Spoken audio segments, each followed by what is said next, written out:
अस्सलाम वालेकुम my YouTube family, कैसे हैं आप लोग। उम्मीद है खुशबाश फिट फाट होंगे। आज मैं ऐसा आपके साथ मुलेठी का ज़बरदस्त मास्क शेयर करूंगी जिससे आपकी स्किन बहुत ज़्यादा ग्लो करेगी, टाइट होगी और जुड़ियाँ छाइयाँ आपकी स्किन से बिल्कुल गायब हो जाएंगी।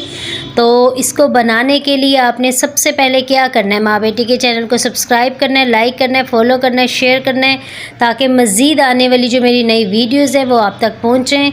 तो इस रेमेडी का जादू देखना है। आप भी चाहते हैं आपकी स्किन ऐसी बने और ऐसे ही शाइन आए, तो आपने इसी तरह मसाज करना है। और अब नोट करें, चम्मच लेनी है हमें मुल्तानी मिट्टी जो कि हमारी स्किन के लिए बहुत ही बेस्ट है और हमारी स्किन को नरिशिंग करती है।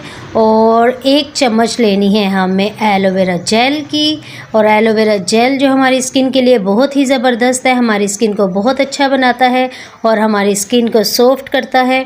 और इसके बाद आपने लेना है गुलाब का अरक, 1 चम्मच लेना है, उसको मिक्स करना है आपने।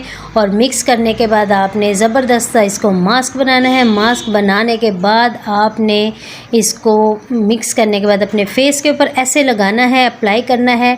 और अब हम अप्लाई करते हैं। अप्लाई करने का तरीका आपने देखना है किस तरह अप्लाई किया जाता है। सॉफ्ट हाथों से आपने लगाने हैं और आप देखिएगा कि ये आपकी स्किन को क्या चमकदार बनाता है। आप खुद परेशान हो जाएंगे कि आज आपकी स्किन पे क्या लगा है और चेहरे पे क्या लगा है। रंगत ऐसी एकदम निखर जाएगी और आप खुश हो जाएंगे इस रेमेडी को यूज़ कर।